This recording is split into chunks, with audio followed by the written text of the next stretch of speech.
Let me make something clear to Cal McNair. I'm just going to lay this out for him. I'm going to lay it on a tee, okay? Mm-hmm. Whenever you have a guy who a few years ago was picking up undrafted rookies from the airport, who Bill Belichick himself said is not a personnel guy, whenever you have that guy who is basically overseeing football operations because he basically followed Bill Belichick around for 6 years, it doesn't matter what the hell you do. Yeah. You're copying the Patriot way more than anybody, because the biggest handcuff you have in this organization right now, in the stench at NRG, and the perception about this Texans organization and why it is where it's at, is because of one man, and that's Jack Easterby. And the only reason that Jack Easterby is here is because he was a team chaplain for the New England Patriots. So you could hire Nick Caserio.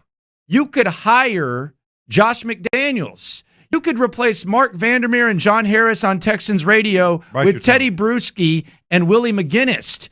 You could change the logo to that damn pirate or whatever that Patriot is, and you would be less copying the Patriot way doing all that than you are having Jack Easterby have all the power he has just because he used to get Bill Belichick coffee. Yeah. So if the Patriot way is dead, and you believe that, and a lot of people are starting to believe that, it doesn't matter if you don't hire Josh McDaniels. It doesn't matter if you don't hire Brian Dable. It doesn't matter if you don't bring in former Patriots assistants. As long as Jack Easterby is here, and he's here because he basically got Bill Belichick coffee and he's able to do stuff that he shouldn't be able to do, you're copying the Patriot way more than anybody, no matter how many mission statements you have before you hire general managers. So the Texans right now are copying the Patriot way more than anyone in the NFL possibly has, because at least Matt Patricia deserved a head coaching job. Yeah. At least Bill O'Brien would have gotten a head coaching job. You have a guy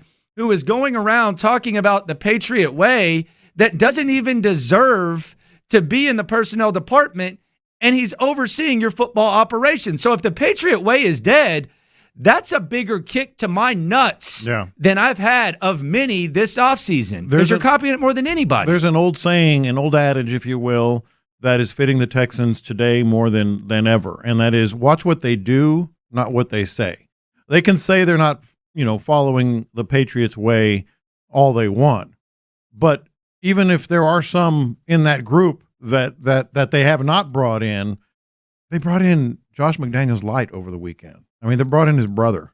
Obviously Caserio, and as you point out, the biggest thing would be Jack Easterby. What else have they done? And this was really, speaking of amplified, over the weekend, big time, just weeding out, according to Schefter, people that don't fit their style, and what they're bringing in are more Patriots type people. Watch what they do, not what they say.